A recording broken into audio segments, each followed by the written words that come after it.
How about if I told you that my daughter supported and encouraged my husband to leave me for his first love after 40 years of marriage? Yes, that did indeed occur. My name is Clara Evans, and I considered my life to be rather steady until a few months ago. Sure, not thrilling, but steady. I had been married to Thomas Evans for more than 40 years, after all. We had a daughter, a lovely young grandson named Jamie, and a lovely home. For Thomas, I sacrificed everything: my schooling, my profession, my autonomy, all in order for me to establish a life with him, provide for him, bring up our daughter, and ensure that he had room to thrive. While Thomas established himself as a well-respected professor, I was in charge of cooking, doing the laundry, and bringing up Jamie from school, and it was successful for him. However, for me, I was only a placeholder, it turns out, as a stopgap measure till the real love of his life resurfaced. It all began on a typical afternoon. We sat at the kitchen table, Thomas reading the newspaper as usual, me going through the mail. Suddenly, he set down the paper and remarked, "Clara, I want a divorce." As simple as that. As casual as heck. As if he were requesting that I pass the salt. At first, I laughed. To be honest, I assumed he was kidding. "Thomas, what are you talking about?" He was not smiling. His words were, "Kristen's husband passed away." He spoke in a calm, almost professional tone. "She needs me now. I want to spend the rest of my life with her." I felt sick to my stomach. Kristen. I knew exactly who she was, even though I hadn't heard her name in years. It was Kristen who managed to escape, the love interest from high school. Tragically, the ideal first love was forced apart from Thomas by fate, or some other ludicrous justification. Occasionally, usually after a few glasses of wine, Thomas would bring her up. Kristen was brilliant. He would limply remark, "So sophisticated, so creative. I ought to have known." I simply sat there and gazed at him. "So, you're leaving me for Kristen?" "It's not like that," Thomas sighed. "I'll make sure you're taken care of. Financially, I mean." "Oh, how kind of him. After 40 years together, you're just walking away?" As if I were being irrational, he rubbed the bridge of his nose. "Kristen and I have history. We were meant to be together," I retorted. "So why did you marry me?" He didn't respond. That, I believe, stung more than anything else. Being aware that his love for me was not as deep as I believed it to be. That I was the fallback option, the safe option. What I said after that was irrelevant. Thomas had already decided. He packed and moved away in less than a week. And after 2 months, Kristen and he were married. However, I wasn't upset about his marriage to her. It was the fact that Lisa, my daughter, defended him. The wedding of Thomas and Kristen was a major event. Apparently, it was the most romantic love story ever. According to everyone in their small intellectual group, two high school sweethearts finally reunited after 40 years apart. Ignore the fact that when they first met, Thomas was still married to me. The story didn't suit that small detail. Needless to say, I was not invited. However, my grandson Jamie was. Lisa was too. Lisa not only left, but she also accompanied Kristen like a bridesmaid. The worst part is that I still showed up. Not to make a scene, though in hindsight I may have, but because Jamie pleaded with me to take him. He had said, "Grandma, please," with bright brown eyes. "I want to see Grandpa's wedding!" And Kristen's so cool. All my friends say so. I ought to have declined. However, I was unable to. So I arrived, standing silently in the rear of the enormous dinner hall, dressed conservatively. I also saw my ex-husband stand at the altar and hold Kristen's hand as if she were the most valuable thing in the world. The place was full. Professors, students, friends, admirers, and Kristen's literary circle were all present, grinning and raising a glass as if this were some sort of happily ever after. Then I caught sight of Lisa. She stood confidently by Kristen, clutching a bouquet. My own daughter.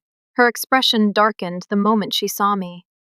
She walked directly toward me after shoving the bouquet into someone else's hands. Lisa muttered to herself, "Mom, what are you doing here?" I said calmly. "Jamie wanted to see his grandpa."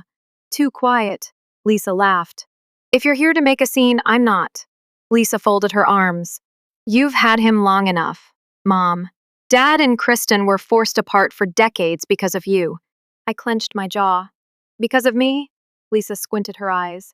Dad is a respected scholar. Kristen is a celebrated author. And you? Her lips twisted. You're just a housewife. Oh, that one hurt, I see. Ever the lovely saint. Kristen approached us and touched Lisa's arm tenderly. Lisa, that's enough. Your mother raised you. She's had a hard life. Lisa's face softened for a little moment before turning back to face me. It's not your place, Lisa stated bluntly. This is Dad and Kristen's day. You don't belong. It seemed as if someone had hit me. Jamie was standing close by, holding his small stuffed animal, and I turned to face him. Jamie looked up at me and said, Grandma, are you leaving? Lisa's gaze became piercing. Yes, she is.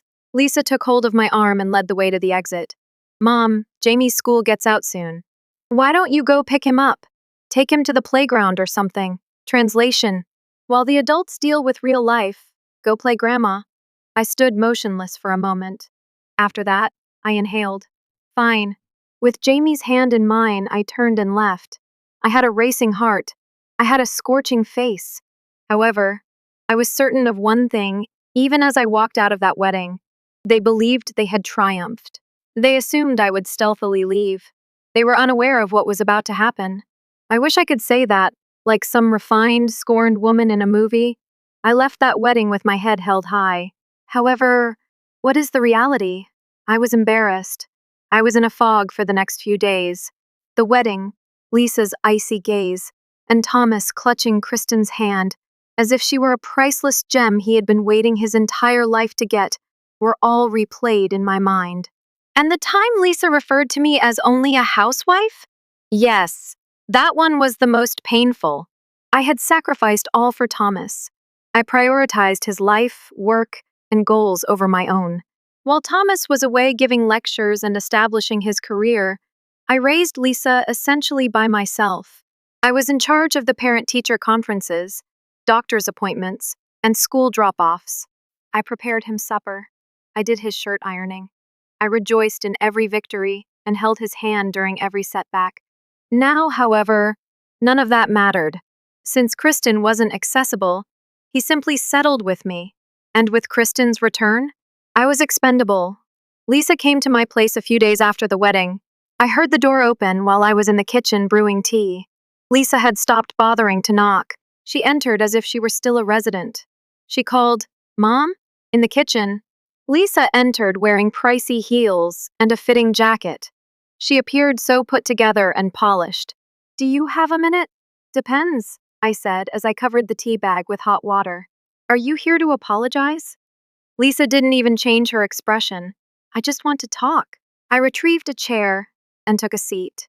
With her legs crossed as if she were getting ready for a business meeting, Lisa sat across from me. Lisa stated, I think you need to accept that this is happening, in a polished and easygoing tone. Dad and Kristen are married now. That's reality. You need to move on.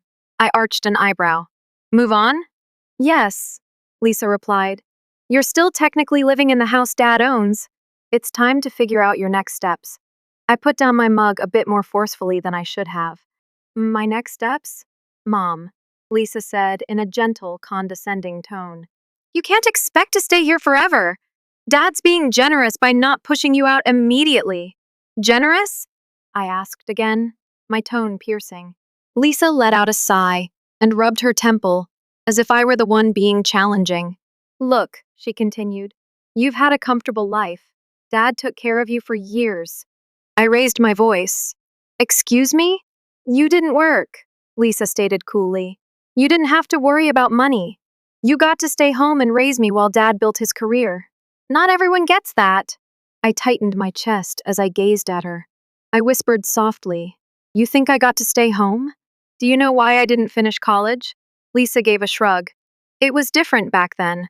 With my hands on the table's edge, I leaned forward. No, it wasn't different. Your grandfather took the money that was meant for my tuition and gave it to Thomas so he could go to college. I dropped out so he could have a future. Lisa blinked, but I could see the look of bewilderment on her face. That aspect of the story was unknown to her. I gave up everything so your father could succeed, I replied. And when I asked him why he chose me instead of Kristen all those years ago, you know what he said? Lisa gave a headshake. My lip twisted as I said, he said I was practical, reliable, a good foundation. He married me because I was a safe bet. Kristen was a fantasy. And now that she's back, he doesn't need me anymore. Lisa's mouth clenched. You're being dramatic, am I? I questioned icily. Lisa brushed fictitious lint from her sleeve and got to her feet. Look, I'm not trying to fight with you. I'm just saying maybe it's time to stop holding on to the past. Is that what Kristen told you? Lisa squinted her eyes. Mom, did Kristen tell you to come here and soften me up before they kick me out? Lisa's expression froze. I said, unbelievable, and got up. How long have you been taking her side over mine? It's not about sides, yelled Lisa. When I said, yes, it is, my voice broke. You stood next to them at the wedding. You told me I didn't belong there. Lisa's face grew serious. Because you didn't. I lost it at that point.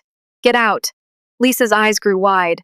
Mom, my hands were shaking as I said, get out.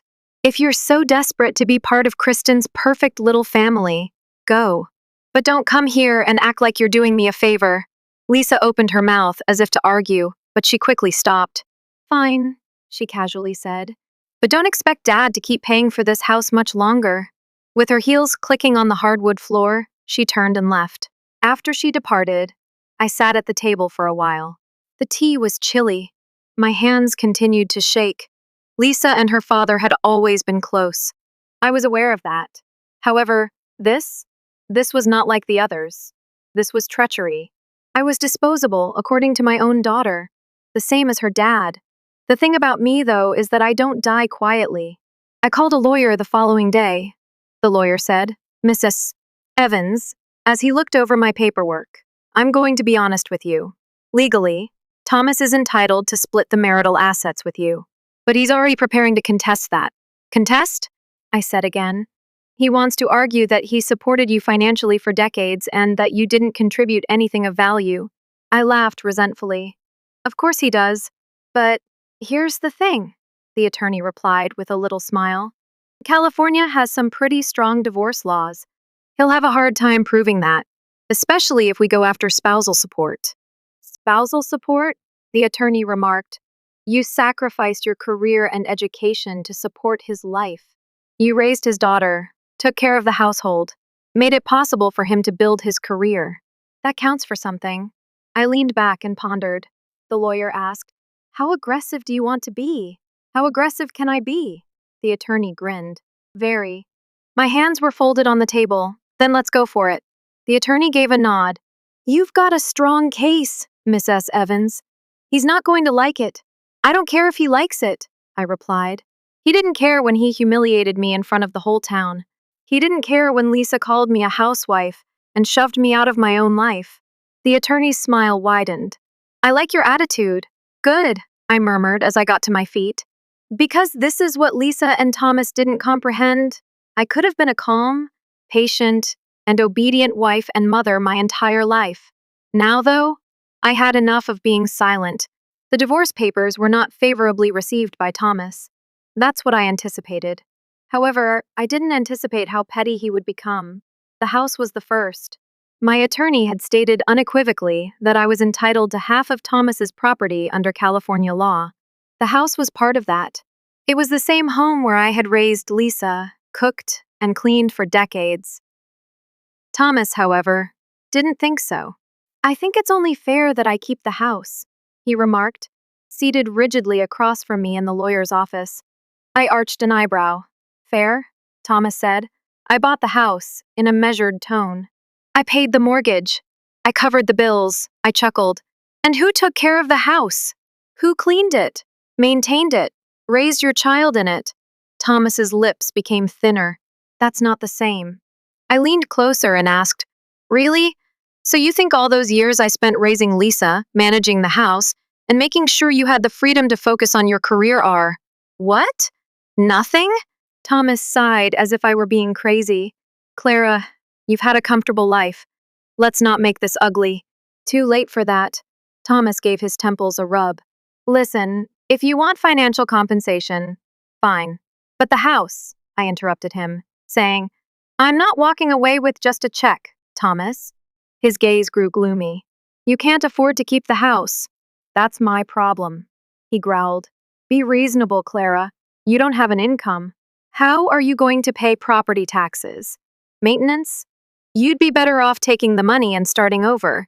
I gave a chilly smile. Oh, I'm keeping the house. Thomas's mouth clenched. Anger flared in his eyes, but he remained silent. Excellent. Give it to him to stew in. Following that meeting, things quickly got out of hand. Thomas began purposefully complicating things. He stopped paying for the house's utilities. The joint credit cards were disconnected by him. He even attempted to reclaim the automobile, but my lawyer pointed me that joint property is fair game under California divorce law. The worst part, though? Lisa sided with him. She hung up the phone, ceased sending texts. I only received brief, snippets of responses whenever I reached out. Mom, I'm really busy. Dad said you're making things complicated. Why are you dragging this out? It's embarrassing. Oh, I was now making her feel embarrassed?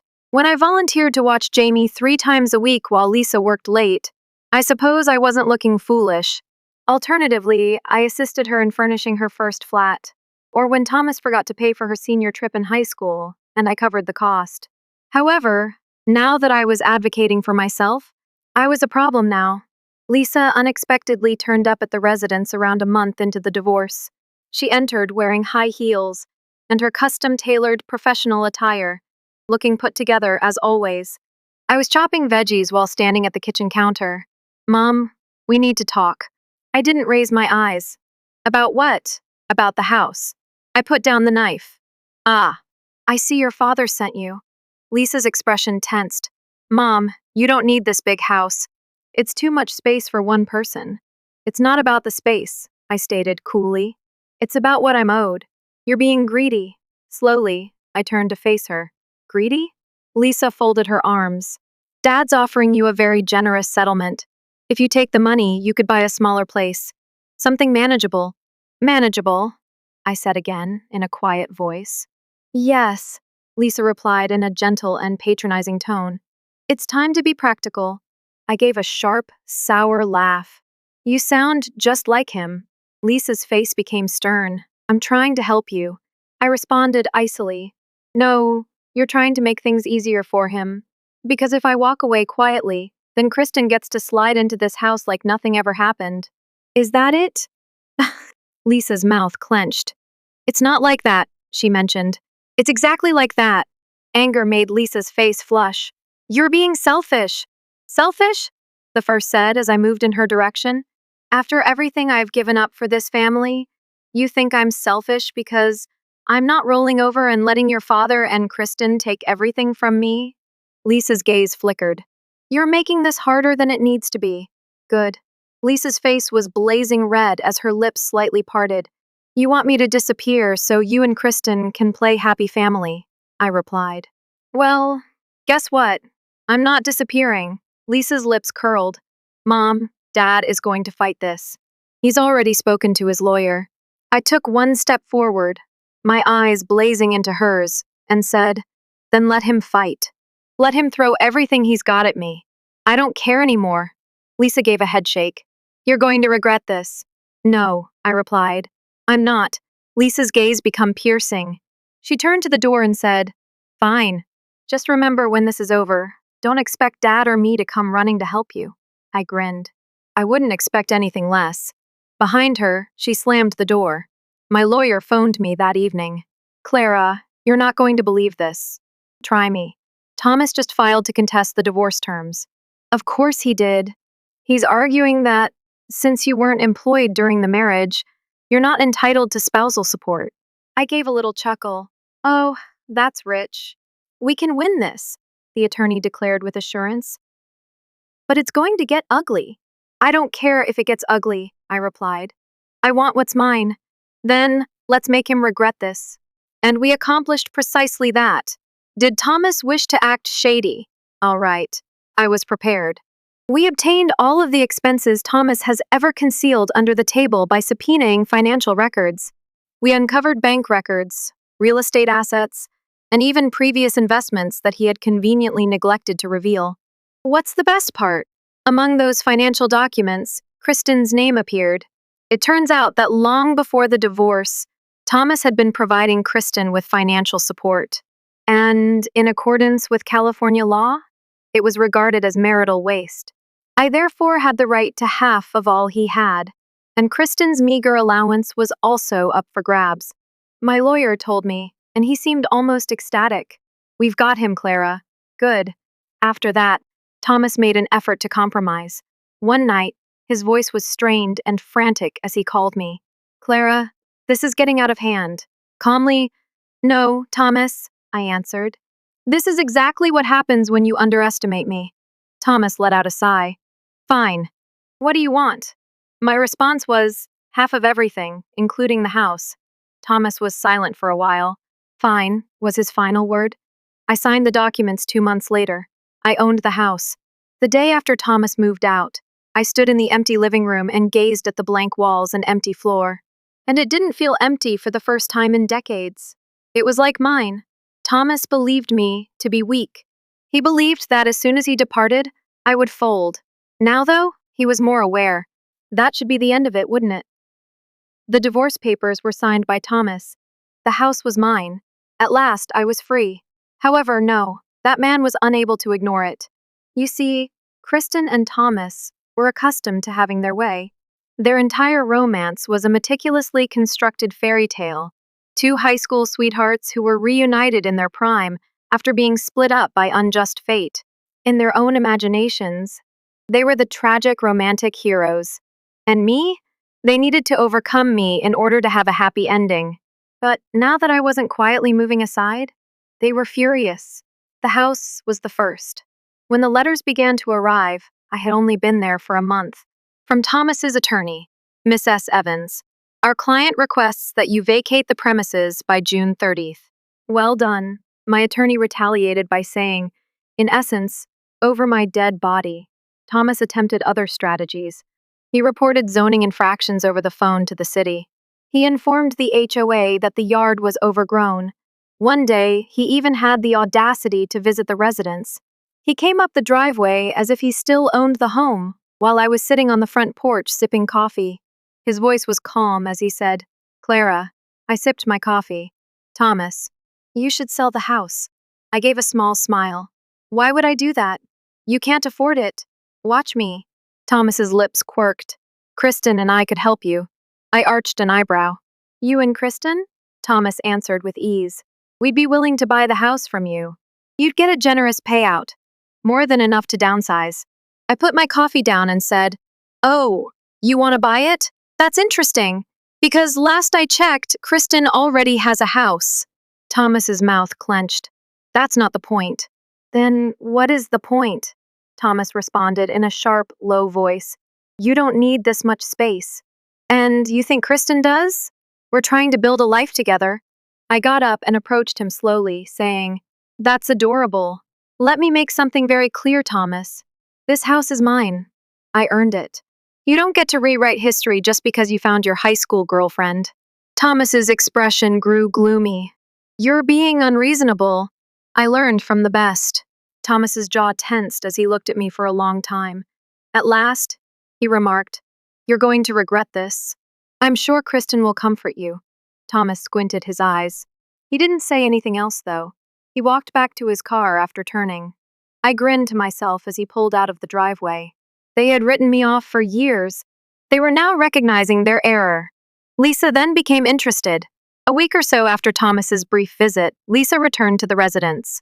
She wasn't by herself this time. She was accompanied by Kristen. Oh, that's adorable. They had backup. I leaned idly on the doorframe after opening it. Lisa, Kristen. Lisa's smile was thin. Bless her heart. Kristen gave me that same gentle, condescending glance. As if she were a kind queen speaking to a humble servant. Kristen said, Clara in a quiet voice. May we come in? You may not. Lisa's smile vanished. Mom, seriously? With my arms folded, I asked, What do you want? Kristen let out a soft sigh. We're concerned about Thomas. How lovely. He's under a lot of stress, Kristen added.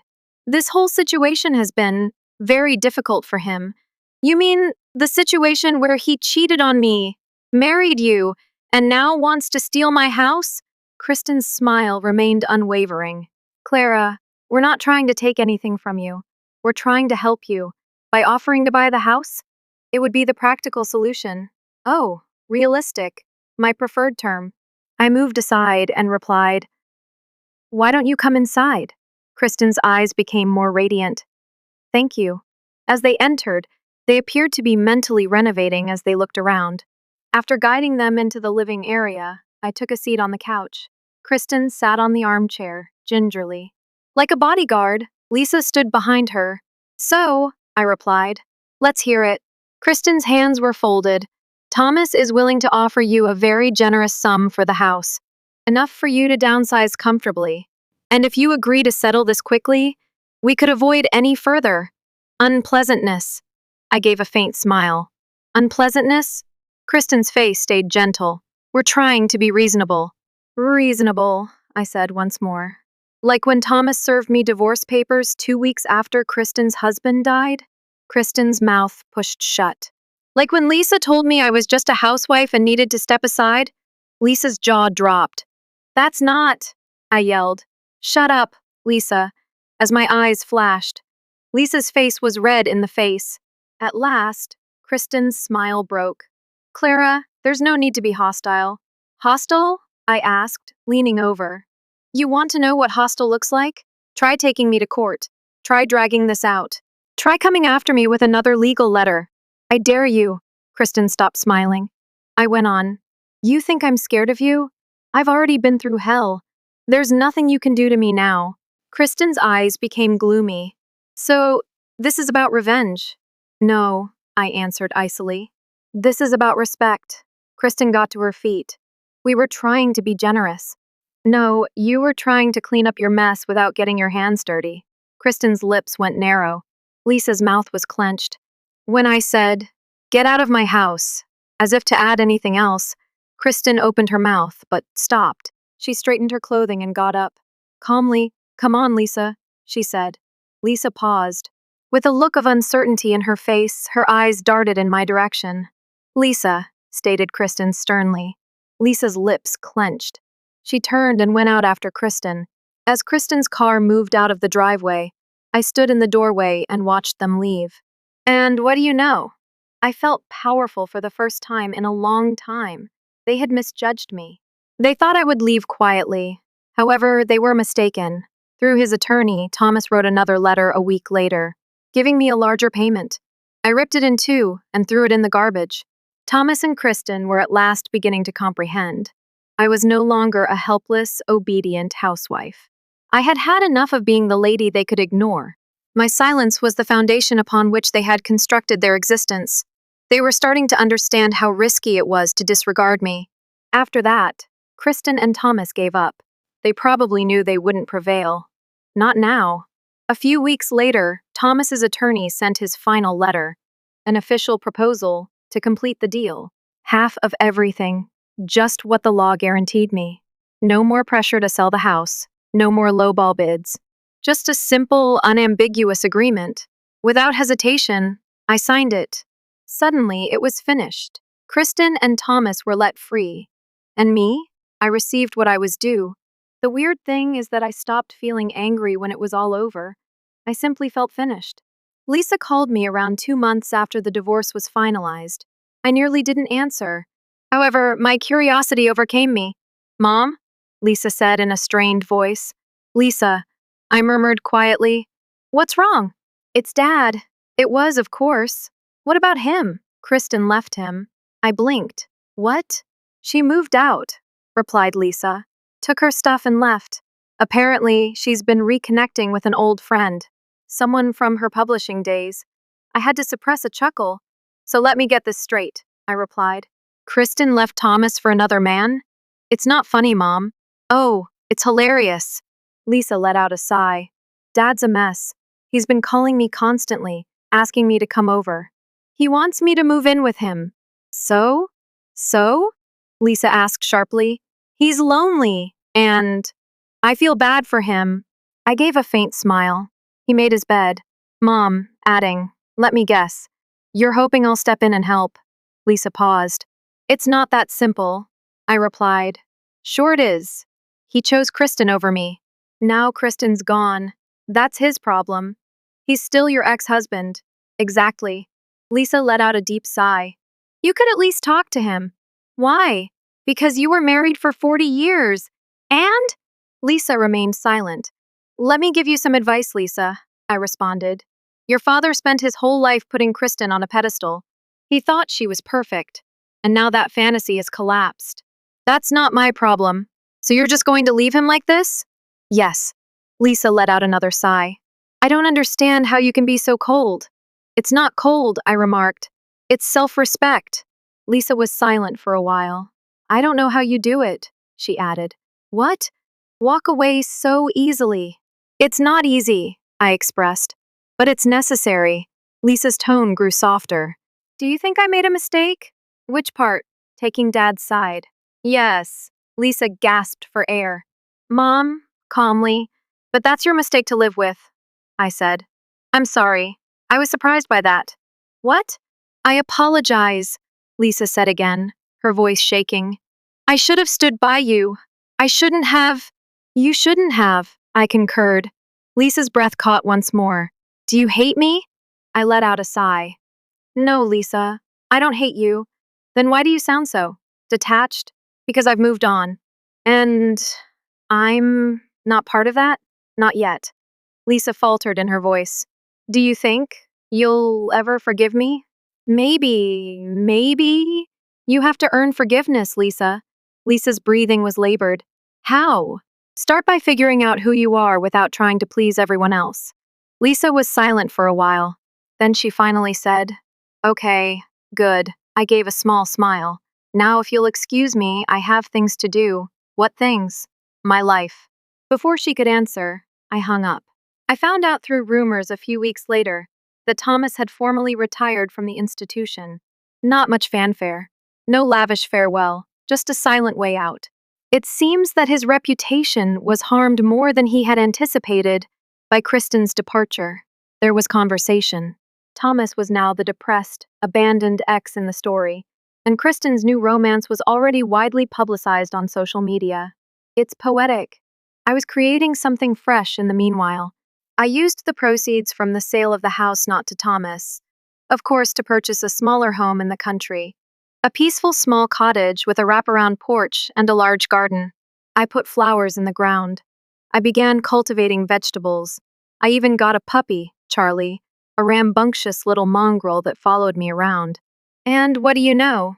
I felt content, very pleased.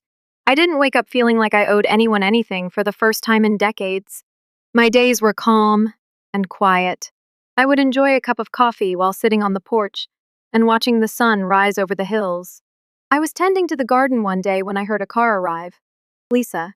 She exited and stood uncertainly at the side of the driveway. Hey, she said. Hey, nice place. Thanks. Lisa paused. Do you have a minute? I brushed the dirt from my hands and stood up straight. Sure. Lisa crossed her arms as she approached. She said, Dad's not doing well. And Lisa gave a small smile. And I told him it's not your problem. I grinned. Good. Lisa's gaze grew softer. I think I understand now. What's that? Why you left? Took you long enough. Lisa chuckled quietly. Yeah. For a while we stood in pleasant stillness. Do you need any help with the garden? Lisa then asked. I arched an eyebrow. You know how to garden? No, Lisa said. But I could learn. I grinned. Okay. For the first time in a long time, I allowed Lisa to step forward. Thomas called me a year after the divorce. I nearly didn't respond. However, my curiosity overcame me. Clara? He asked in a faint, weary voice. Thomas, how have you been? Good. That's nice to hear. I waited.